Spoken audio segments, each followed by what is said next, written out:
আমি আজকে একটা বেগুন ভাজি নিয়ে আসলাম আপনাদের সামনে। বেগুন আমরা কিন্তু সবাই ভেজে খাই।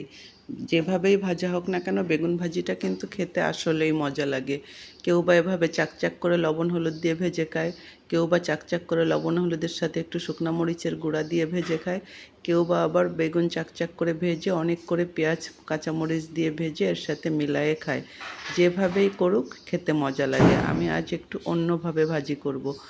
বেগুনগুলার ভিতর থেকে দেখেন আমি এর পুরা সাদা অংশটাকে কেটে বের করে নিচ্ছি। আমি একটা কৌটার মুখ দিয়ে কাটছিলাম, এটা বেশ দেখলাম কঠিন হয়।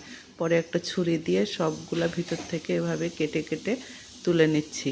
এভাবে তুলে নিলে বেগুনগুলার ভিতরে কিন্তু আর সাদা অংশ থাকছে না, আর শুধু পাশটা থাকছে। আর আমি এইগুলাকে এবার কুচকুচ করে কেটে কেটে ছোট ছোট করে নিব। ছোট ছোট করে কুচকুচ করে কেটে নিয়ে এর সাথে আমি একটু টমেটো কুচি দিব, একটু দিব পেঁয়াজ কুচি, কাঁচামরিচ কুচি আর ধনিয়া পাতা কুচি।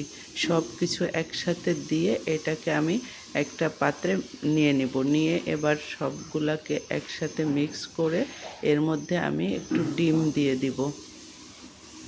কাঁচা ডিম, অনেকে হয়তো ভাবতে পারেন ছি কাঁচা ডিম এর মধ্যে দিবে, কিন্তু এটা তো আসলেই ভাজা হবে। আবার আমরা যেভাবে ডিম ভেজে খাই, কাঁচা ডিমটাকে দিয়ে আমি মেখে নিচ্ছিলাম। মাখতে মাখতে আমার মনে হয়েছিল যে এর মধ্যে ডিম বোধহয় কম, একটু হলুদ দিলাম, একটু লবণ দিলাম আর দিলাম ধনিয়া পাতা দিয়ে এবার এটাকে আমি সুন্দর করে মেখে নিব। মেখে নিতে নিতে আমার মনে হলো যে এর মধ্যে বোধহয় ডিম কম হয়েছে। আমি অনেকগুলো পেঁয়াজ দিয়েছিলাম, কারণ আমি পেঁয়াজ বেগুনে একটু বেশি করে দিয়ে ভেজে খাই। সেখানে পেঁয়াজ বেশি করে দিয়ে এত সুন্দর একটা ফ্লেভার বের হচ্ছে, সেটা আপনারা না করলে বুঝবেনই না। এবার আমি বেগুনের পাশের সাইডগুলোতে একটু লবণ হলুদ মেখে বসিয়ে দিলাম তাওয়ার মধ্যে।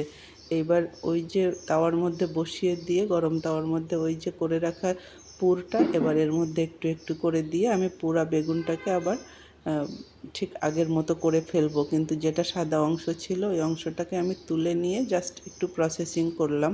করে এর মধ্যে এত সুন্দর একটা ফ্লেভার বেরোচ্ছে, মানে ভাজারও, যেটা আপনারা যখন করবেন তখন বুঝবেন। এবং অসাধারণ কিন্তু এটা খেতে হয়েছে। এবার ওটাকে আমি একটা ঢাকনা দিয়ে ঢেকে দিয়ে বেগুন যেভাবে ভাজি ওভাবে কিছুক্ষণ রেখে দিব।